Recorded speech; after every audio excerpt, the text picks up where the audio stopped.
Stop. You are entering the Groove Lounge. Only groovers allowed.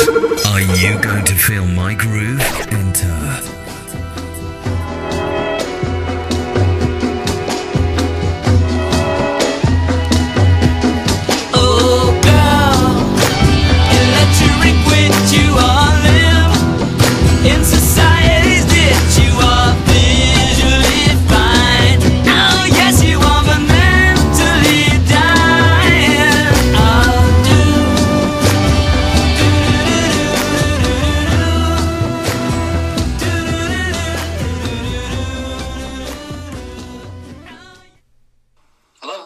Hey Richard, it's Barry the Groover. How are you? Very well. How are you doing? I'm really good. Now, I've got the advantage over you because here in the UK it's about, it's exactly 7 o'clock at night. Yes. That means I'm sat here with a big glass of red wine, but you're probably just about getting ready to work, is that right? Well, something like that. Yes, I think so, but I'm not that far from the red wine myself, actually. Superb. To get myself in the mood for this, and many thanks indeed for coming on the show. To get myself in the mood for this, I was just listening to your version of Ballrooms of Mars. Ah, thank you. The live version. Yes. And man, that really rocks. And the old hairs on the back of the neck were standing up there. So what I'm going to do, if it's okay with you, and this is live now, because I'm not going to edit it as such, I'm going to ask you a series of basically how type questions, and the first one is really difficult, and that question is, how groovy is a Groove Lounge? I don't think there's anything groovier than the Groove Lounge anywhere in the world.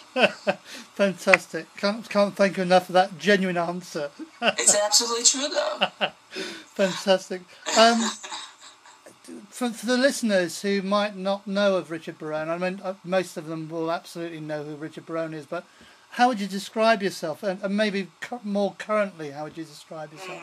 Well, that's probably the most difficult question I think for anyone to be asked. But I can say that I was motivated to play guitar by Marc Bolan, and I think that goes through all of my music in some way as a thread from my first band, the Bongos, through my current album Glow, which was produced by Tony Visconti, as you know. The thread, I think, has been this inspiration of an obsession with the electric guitar that was inspired in me by Marc Bolan. I know, and that touches on the sound. But I mean, what can you say about it? It's like a person at this point. I started in radio when I was 7 years old as a radio DJ on a top 40 radio station in Tampa, Florida. So there's a bit of a long history to encapsulate in one sentence. But I would say that I wouldn't be playing guitar on stage in front of a microphone to an audience without Marc Bolan. I know, and do you know what? That leads nicely into the next question. Good. And the next question really is, how groovy was and is Marc Bolan? Well, to me, especially as an American and living in the South of the United States, where T-Rex really didn't have the commercial, mass success that they did in other parts of the world and even in the United States. I gravitated toward the sound when I heard Hot Love. I believe it must have been Hot Love, and just got obsessed with the economy of his playing, but also the fabulousness of his character, And he had a great balance to me of art and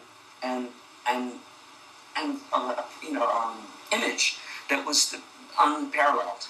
How tremendous is it recently, particularly being from America, how amazingly tremendous was it that Santana has included Bolan in his top 12, whatever it was, Ultimate Guitar Greats in his last album? Well, I didn't know that, but I think that says a lot about Santana, because Marc is underappreciated as a brilliant guitarist. Yeah. I think even the people around him didn't realize at the time how fantastic he was, how he was able to sort of take the rock and roll and blues influences that he had and love, but make it something entirely new. I mean, that's a challenge for any musician. Is to how do you use your influences to create something that isn't imitative, and Marc did that over and over. Yeah, and I mean, like you and like me and like everybody listening, something about Bolan touched something deep inside of everybody that perhaps we hadn't discovered before until we actually heard, in your case, Hot Love, probably in my case, Ride a White Swan, or for others it might have been a little bit later, say with Telegram Sun, but whatever it was, something ignited a passion that's kind of unexorcisable, if that's a word. Yes, it can be. I can be. This is a raging debate I have at the moment around the world, which is about Marc Bolan covers.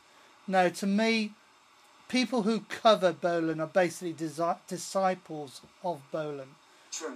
What's your view on Bolan covers and the importance of Bolan covers? Well, I think for any songwriter, covers are a key to a key to sort of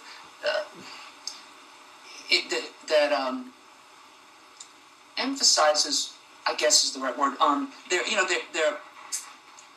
their soul, because the song itself, when you break it down to just simply the song, then you're really getting to the person. I mean, Marc as a writer, I think, was writing so honestly. I really think so, and even as poetic as he became, and more so, I think he, his imagery was so abstract. For someone to get into it and express their own version of that is pretty deep. I'm working with Pete Seeger right now, the great American folk singer, and it's all about the songs with him. The power of song is a documentary about him, in fact, and it really gets down to the song itself. And for someone it's a tribute for anyone to cover anyone's song, really. And for Marc's music, because he was so idiosyncratic and because he had such incredible wordplay in his songs, to get into it and to understand it and then to be able to make your own version of it is a pretty deep process. Anyone who really seriously does a Marc Bolan cover, my hat's off to them, because they have to really get into the meaning of what Marc was doing with the lyric. How much do you think you connect to Bolan when you do a cover? Well, I connect completely. I've always connected with Bolan since I was quite young, and I've connected in many ways with Marc. From the first time I heard him to the first time I saw him perform, to meeting Gloria Jones and spending a lot of time with Roland and Gloria over the years. I mean, I'm very connected with him. So when I sing, it's a little different for me maybe than others who have not really been close to the family. But for me, of course, it's a very spiritual experience to do any of his songs now. On the new album, on Glow, I did Girl, which happened very spontaneously because I was in the studio with Tony, and the master tapes of Electric Warrior arrived. The big boxes from the UK. He was doing a remix of Electric Warrior for either a 5.1 remix or some special remix that was going to be used. And so the master tapes arrived, and we opened up the boxes, and of course I begged him to start, to put the reel on and let's listen. And the tracking of Girl came on, when they were recording that. And it was a very sparse production, of course, just a flugelhorn and an acoustic guitar, and not much else, Marc's voice. And I begged him, I said, Tony, let's make our own version of that right now, right this second. And we spontaneously created the version of Girl that's on my new album. And you know what? You just leapt ahead of me, which is really good timing, but I'll just take a slurp of red wine. But you leapt ahead of me because the next question was going to be, and it's quite a mega question, really. How did you and Tony Visconti get together? And this is a question that is quite personal, because obviously everybody in the Bolan world has followers, and if I can put it this way, detractors as well. Yes. How massively connected or not do you think Tony Visconti is to the Bolan thing? I think he's extremely connected. For many reasons. Well, first I'll backtrack and answer the first part of your question, how I connected with Tony. It started many years ago in another decade, the 1980s, when I was just beginning in a band called the Bongos, and we had recorded Mambo Son and got on the American charts with that. Tony heard it, and we got on the phone somehow, and I don't remember who called who, but we did get on the telephone and talked about doing some recording together with the group and Tony producing. And we were just on the verge of signing to a major record label, RCA Records, here in the States. And so we were hoping that Tony would produce our RCA debut. But the label wanted us to stay here in the States, and Tony wanted to record at his own studio in London. So it didn't work out scheduling-wise. But I stayed in touch with Tony. And when he moved back to the United States in the 90s, I found myself on a bill on a T-Rex tribute concert with Tony, the same show. And of course I asked him to play bass, and we kind of jammed on that show. But while we were rehearsing, I said we should write some songs together. So it was a long process. We started writing songs. That's how this album came about, and that's how I started really working with Tony, was as songwriting.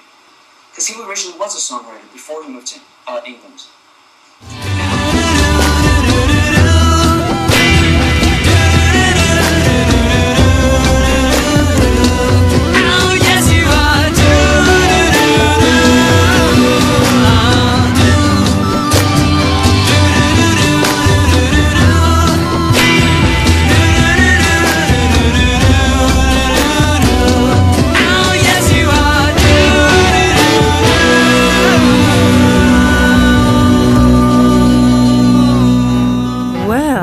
You can bump and grind because it's good for your mind. Tune in to Groove Lounge to let it all hang out, baby. The show sponsored by Easy Action.